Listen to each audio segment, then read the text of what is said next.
네, 안녕하세요. 약드라이브의 칼로리입니다. 자, 여러분 유산균 많이 복용하시죠? 네, 락토바실러스가 대표적으로 알려져 있는데 그 유산균에 대한 여러 가지 이야기들이 사실 좀 마케팅적인 요소들이 굉장히 많습니다. 자, 우리가 유산균에 대해 오해하고 있는 부분들을 몇 가지만 살펴볼까 합니다. 자, 우리가 굉장히 많은 종류의 장내 미생물들이 우리 장에 살고 있습니다.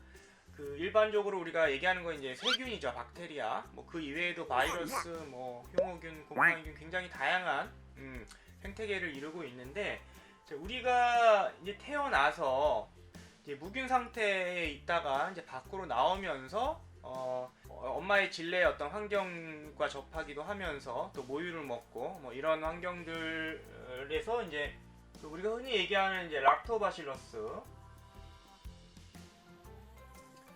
비피도박테리움,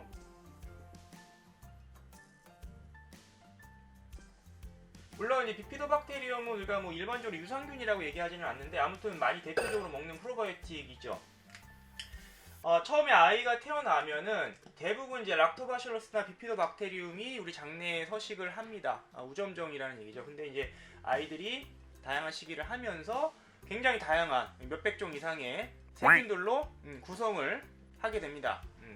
자, 그래서 우리 흔히 얘기하는 이 유산균들은 장에 굉장히 좀 미미합니다. 보통 뭐 한 1% 아니면 1% 미만을 차지하고 있고, 그 이외에 굉장히 다양한 다른 종류의 균들로 이루어져 있다라고 보시면 됩니다. 자, 여성분들은 이제 질내 환경, 질내에는 이 유산균이 굉장히 많습니다. 거의 뭐 건강한 여성의 질내에는 락토바실러스균이 뭐 한 70% 80% 뭐 그 이상 보유하고 계신 여성분들도 굉장히 많습니다. 이제 그런 질내 환경에서는 락토바실러스가 어떤 우점종이고 대표적인 균이라고 보시면 되겠지만, 장내에는 그렇지 않다라는 것이죠. 자, 그런데 우리가 일반적으로 보통 이제 어느 정도 먹어야 됩니까? 뭐 이렇게 얘기를 하죠. 그러면은 뭐 최소한 3개월, 한 6개월은 정도 계속 꾸준히 드셔야 균이 장에 정착할 수 있습니다. 잘 살 수 있습니다. 뭐 이런 얘기를 많이 합니다. 하지만 그렇지 않습니다. 6개월 아무리 오래 먹어도 실질적으로 이 유산균이 장내에 정착을 해서 거기서 살아남아서 어떤 그 생태계의 또 주요한 생태계 구성원이 되기에는 어렵습니다. 굉장히 환경적으로 굉장히 힘든 상황이고요. 이미 엄청나게 많은 세균들이, 다양한 종류의 세균들이 이미 살고 있기 때문에 락토바실러스 유산균 조금 넣어줬다고 해서 절대 받아들이지 않습니다. 굉장히 힘든 상황이다. 뭐 6개월을 먹으면 정착이 잘 되고 이런 얘기는 사실 좀 기대하기 어렵기 때문에 사실과 다르다, 좀 이해하시면 되겠고요. 또 이제 정착률이 좋은 균들이 있다고 광고를 합니다. 우리 균주는 사람에서 분리를 해낸 균주기 때문에 훨씬 더 잘 된다, 정착이 잘 된다, 뭐 이런 얘기를 하지만 그것 또한 좀 사실과 다릅니다.